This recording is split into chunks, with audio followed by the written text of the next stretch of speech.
Hey guys, are you nearing retirement and feeling this sense of excitement but also fear? You're not alone. In just a moment, I'm going to be breaking down exactly what a lot of seniors fear and then creating the proper expectations and moving into retirement without the fear of money, without the fear of healthcare costs, without the fear of do I have enough money in the bank, retirement, investments, and things like that. We're going to be discussing that in this video series, answering some of the biggest questions that most seniors ask us all the time about experiencing all this sense of fear, but also the anticipation of excitement that goes with retiring. I'll be back in just a minute and we'll dive into this discussion. Hey guys, it's Kelby Hightower, Medicare Hub, and I'm going to be diving into these fears. And fear one is most people fear outliving their savings or their investments. And really the solution for this is pretty simple. You just have to do simple planning to know what you have coming in, what you can draw out of your retirement, what you can draw out of your investments, and exactly what I call putting a pen to paper. And I'm going to walk you through a couple things that I think are helpful for anybody of any age. If you have grandchildren that are getting married and they're starting a new life, if you have a son or daughter that's changing a job or career, if you are retiring or after the age of retirement and you're maybe 70, 75 and you're experiencing some sense of anxiety and fear of do I have enough money, really being able to put a pencil to paper and putting it down on paper to allow you to be able to visibly see it, express over or go over that in a detailed way. I'm going to walk you through some steps that I think are really important and helpful. So one of the things is just the importance of calculating your retirement needs based on your lifestyle goals. So as you enter into retirement, one of the biggest things is I always like to say, what do I see myself doing 5 years or 10 years from now? And me being middle-aged, my wife and I have 4 children. Our oldest daughter is getting married in the fall. Our oldest son actually just took a full-time job, has a great job, but he still lives at home. I have a daughter as a sophomore in high school, and then I have an 11-year-old that's coming into middle school. So guess what? I still have some years to go when it comes to parenting, but I also begin to think, what does it look like 10 years from now? And 10 years from now, for Jennifer and I, that's going to probably look a little bit different than now. One, during the winter time, she does not like the cold weather. We're in the mid-south, middle Tennessee area, and it's cold here. You know, for 3-4 months out of the year, we have a 4 seasons experience in Tennessee. You're going to have a fall, a spring, a summer, and not an extreme winter, but you're going to have a cold winter sometimes. So we're planning on snowbirding or having a place on the ocean or near the ocean where we can go there, experience some life for 2 or 3 months, and then come back. So guess what? That has expenses that I have to begin to calculate and figure out. So one of the things that I would say is, just like I just shared, that's a goal and maybe a vision of what your future looks like. So you may be very simple. You want to get up, garden, be able to be based in the community and do some things in your community, but you also may enjoy some hobbies like golfing, or maybe you enjoy a hobby like fishing, and you need to be able to kind of look at what does it cost me to do that now and be able to put that on paper. So I always say a simplified way to understand anything that you want to be able to do is have a simplified budget sheet. So below I'm going to have an attachment here that you can actually just take an outline of a budget sheet and begin to put down. Do you still have a house payment? What does it look like if you eliminate the house payment? If the house payment's high and you have investments, you can pull some money out of the investment and pay the house payment off. It's going to free up cash flow. And your cash flow is going to come from like Social Security. It's going to come from your retirement. It's going to come from investments and things like that. How much does it cost you to live? So that's the first thing that we need to do in this budget sheet, is establish exactly how much money you have going out. How much money do you have coming in, and what's the difference at the bottom? So we want to have what I call the green at the bottom. You want to have additional money. So if you back out your job and look at what's it going to cost me to live at where I'm living at now and doing the things that I enjoy doing, and then what would I like to be doing 5 years from now? Does that cost me more money or less money? What about 10 years from now? As I begin to slow down in age, am I going to eliminate some of my hobbies, or do I want to maintain this lifestyle? Maybe you want to have a sports car. Maybe you want to have a convertible. You need to begin to build out a 5-year, 10-year plan, writing down your goals, putting a monetary amount to that, and then dividing it into the years from now until then. So 5 years from now, if you plan on having a convertible Mustang, then you need to say, okay, it's going to cost me $10,000 to do that. I plan on going to Hawaii on a vacation over the next 5 years. Put that down, put a monetary value to that. And it's hard to estimate sometimes, but if you look at going to Hawaii, you're probably going to drop $9,000 on a trip like that. Maybe you're planning on going to Alaska, and you start building out what I call bucket list items. And if those items can't be accomplished, maybe you pick one of those.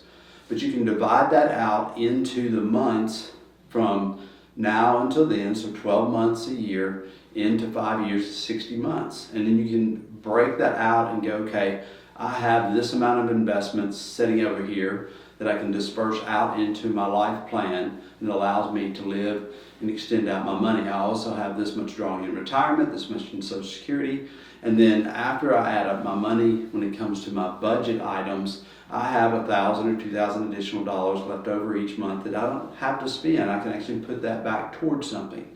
And that would allow you, if you haven't had a nest egg, or what I call 3 months or 6 months worth of living expenses, I would encourage you to be able to set that aside first, build up some savings, because something's going to break, the car, the AC, whatever it may be. We all live life long enough, we know something's going to break, tear up, or have to be replaced. So you have this nest egg, and then all of a sudden you begin to build toward your bucket list items that you'd like to accomplish: a big vacation, a sports car, whatever it may be, a bass boat. And then you can build this money on a cash basis that allows you to live the lifestyle still. So we're going to create, basically a plus and a minus. Plus is your income, minus is what goes out, and then we want to be able to have additional cash left over. Now, we're going to be covering point 2 in just a second. That's kind of a basic, and then we're going to tie all this together so it makes sense. So then you can print out this free PDF checklist or budget sheet, and you can add to that or take away from that depending on your overall plan. I'll be back in just a moment. Talk to you soon. Hey guys, before I jump into topic 2 on this discussion of all the fears and angst that go into retirement and really determining whether or not I have enough money to be able to retire, what's my healthcare costs going to be? What is it going to cost me to live and still live the lifestyle that I choose to live? And one of the things that I would encourage you guys to do, if you're younger and you're seeing this video, or maybe if you have grandkids and you're beginning to plan, a lot of times as we begin to plan, it spurs questions on us.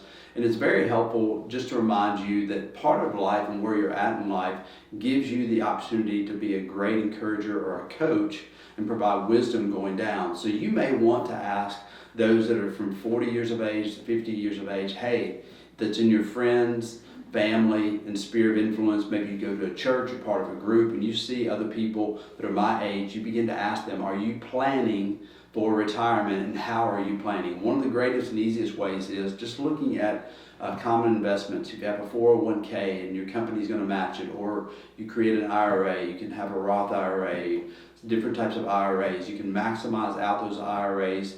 A lot of times I have a financial planner just map out a simple way from the age of 50 to 64 to be able to retire with an additional $700,000. And what does that look like if I do this and make the sacrifice towards that retirement? What does it allow me to do into retirement? Another great resource that you can do for your grandkids that's very helpful, and a lot of times grandkids are just kind of living in the moment, is just telling them that for every $100 they save over a 40-year period, it equates to about $1.2 million. So $100 at 20 years of age or 25 years of age, and you add 40 years to it, so that would be 60 years of age or 65 years of age. If they just have $100, they're going to create an cumulative wealth out of that $100 investment a month of $1.2 million. That's a huge amount of money for a small fraction of investment over here. So guess what? $300 a month could be potentially 3.2 to 3.6 million. Really, I just used the 1.2 million per 100. So guess what I begin to do? I begin to tell my kids, as you get a job, we're going to, one of the things you can set yourself up for, because one day you want to be able to have freedom. One day you want to have the access to be able to have unlimited amount of money to be able to do some things that maybe you couldn't do while you were working. Here's a simple formula for every $100 you can put back and invest for 40 years. It's going to turn into $1.2 million. I was 20 once, I was 25 once, and guess what? I didn't invest this $100. And now I look back knowing just some wisdom and knowing life in itself, knowing that I could have put back $100. The fear of money a lot of times eliminates people that are younger from making the investments and planning a future. And you're now at this point where you're planning into your future, but you also have the opportunity to coach those behind you and encourage them and just let them know that life works itself out if they invest and allow themselves to grow opportunities for wealth long term. So that's an actionable step that you can be a part of and contribute down to family and friends and others around you. I'll be back in just a second for point 2. All right, I am back and I'm going to be diving into the second topic. One of the things that a lot of people don't realize, and we talked about this budget sheet, but also having a sheet to really look at how much assets do you really own, that what I would consider net assets. So if you have a house that's worth $400,000 and you owe zero money on that house, well, guess what? You have an asset. You push that over onto the asset sheet and you have an asset of $400,000. Maybe you have a 401k and it has a $500,000. Well, that's an asset, something you can actually reach in, pull out, and use. And so you have a $400,000 asset, a $500,000 asset of investment. Maybe you have $100,000 in savings or CD. You can look and go, okay, that's an asset. And what I've learned is a lot of times when you've worked and you're working, you're building and building and building, you're buying a vehicle and you're doing this, and all of a sudden you get to 30 years, 40 years into your life and you're looking at retirement, you're not looking at it from the proper perspective, the proper lens. And so you're able to pull back and look at it from a 30,000 foot view. And this allows to look at really what is your net worth? And your net worth can contribute then to how long is this money going to allow me to be able to live? What if I need to be able to sell my home and transition into an assisted living place where I'm around a community of people I can do things with, but my health doesn't afford me to be able to keep the house because of the maintenance and things like that? What does it look like 5 years, 10 years from now when the roof needs to be repaired and some other maintenances and things? Where can I pull money to do that, to live in the house as long as I want to, but also have the opportunity that I can liquidate that asset and go into a community, maybe a senior living facility of my choice, have the access to be able to have security around people, and also people, if something does happen, you have a sense of camaraderie that somebody can check on you, help you. And that all comes down to the asset sheet. So you have a budget sheet, how much income are you drawing in, how much is going out for electric, for rent, for house payment, for water. Those line items that you're going to see on the sheet that I have to pay this out. And then at the end, we're looking to create additional money. What can I get rid of that I don't have to have, so I can create this additional loose cash that I can take and put back towards what? Our bucket list items, the things that we would like to be able to do. But first, we're going to create 3 to 6 months worth of living expenses. If you haven't done that already, you're going to create a pile of cash in a savings account. So if a car breaks or something breaks down in the house, a gutter falls off and you're too old to get on a ladder to fix it, guess what? You just pull out a few $100s, pay a handyman to come over or a gutter company to come over and fix the gutter, and it's not a big problem. And then we're going to build towards our bucket list or our long-term goals into retirement, things that we'd like to accomplish now that we're not working, but then also looking at the bigger picture of an asset that is cash money that we can liquidate or get our hands on to be able to do things when we need it. You may not need it from the income perspective, but now all of a sudden a major life change, or guess what? You want to live on the ocean and you realize you have $750,000 of net assets that you can liquidate a house, sell a couple of items, sell an investment property, maybe you have real estate, maybe you have an IRA, maybe you have mutual funds. You're not really putting all that down and really looking at how much value do you really have in worth when it comes to net asset. That net asset gives you the ability to do some additional things. A lot of times people that have multiple rental properties will sometimes sell that, buy one property that cash flows a large sum of money, and they're managing one thing as opposed to 10, 15, or 20 pieces of property. They marginalize their risk, they marginalize the headache, but they also have the asset and the cash flow that comes out of that affords them to do additional things. Guys, this is point 2. We're going to be diving into our last point in just a few minutes. I'll be back. All right, guys, so I'm back. How do we eliminate the fear and also enjoy the expectation that we have when it comes to moving into retirement? You know, we covered 2 videos and also some ideas and some concepts, a budget sheet, an asset sheet, really looking at the overall picture of what we're trying to accomplish, and then also a bucket list. You need to have a bucket list, something to live for. My dad was very sick for many years. He had COPD.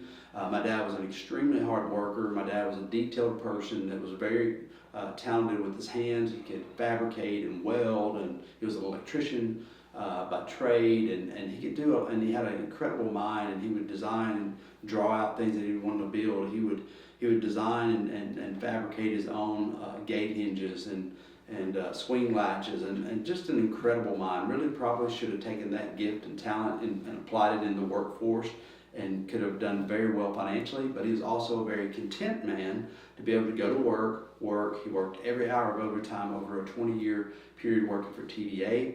That allowed him to pay the farm off. It also allowed him to invest into cattle and things that he did there on the farm. So the point is, as he got more sick, he had to retire early. But my dad was able to do some really unique things even with bad health. And I want to speak to you guys that have maybe great health or bad health going into retirement. You know, you can actually pick up part-time work or do things as a hobby that creates money. An example can be you move to a retirement community that has golf courses. Fairfield Glades is based in Middle Tennessee in the Plateau area. We go out there and play with a big group of men every year. We love the courses, love the experience. But guess what? Guess who is working all in the golf house, checking in people, sending people out in their carts, getting things going, the golf ranges and things like that? It's retirees that have moved into that community that still want to contribute and do things to create cash flow. And guess what? They play golf and they have access to free golf because they're working in those communities, and it eliminates some of the costs and allows them to be able to do their hobby that them and their wife or spouse or significant other would like to do. So my encouragement for you is, what does it look like for you to hire yourself out, your expertise? How do you involve yourself like my dad? His hobby was cattle. That cattle made revenue. That revenue covered the overhead of the farm, and the farm always was maintained and looked great because my dad created additional revenue doing something. Otherwise, he'd had to work the job that he was working and take that revenue and put it towards the overhead of a farm. A farm has overhead. And he did that in such a way. As he got older, we began to, now my dad's passed away, we rent the farm out. And now here recently, we've cleaned the farm of almost all the fences, and we're going to begin to row crop, because guess what? My mom still lives, and she wants to be able to cash flow some additional money. And I talked to her about, hey, let's take the farm and create the opportunity to create additional revenues. So guess what? My mom can then continue to do some additional things as she ages. And she's 81 years of age and in great health, and she's able to travel and do some things. And we created some additional several thousands of dollars a year for her to be able to access and do things. Maybe she wants to gift it to one of the grandkids. Maybe she wants to take a trip, whatever that may be. There is ways for all of us to step back and look at our expertise, take those expertise and apply them towards consulting jobs, part-time work. Take your experience as an engineer, do part-time consulting work, and make an additional 10 or 20 grand a year. You don't have to take a huge amount of time. Your expertise and knowledge and wisdom and understanding of doing all these things are very important towards applying toward opportunities. And guess what? The last point in this is it allows your mind to continue to work. Most aging people that just stop, retire, and do nothing end up experiencing cognitive issues, decline. They're not using their mind. Your mind and brain was designed in a way to continue to develop and grow.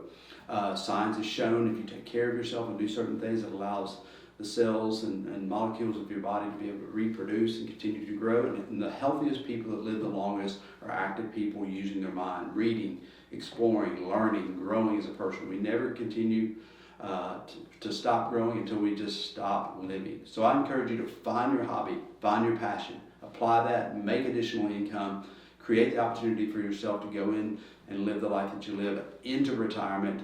And like I said, the links and things below are some worksheets and some guides that will give you the opportunity to map out a budget, to map out assets, and also to create these big, what we call BHAG, big, hairy, audacious goals, or a bucket list. Create the list, create the dreams that you desire, and then go out and accomplish those things and enjoy it into retirement. If you guys have any additional questions, like, subscribe to our channel. We talk about a huge content about Medicare and educating Medicare beneficiaries. If you're walking into this new season and you're needing help, do reach out to us. We'd love to have the opportunity to walk you through your health plan options so you know that fixed cost of what it's going to cost you to have health insurance retiring. Until then, we'll see you on the other side.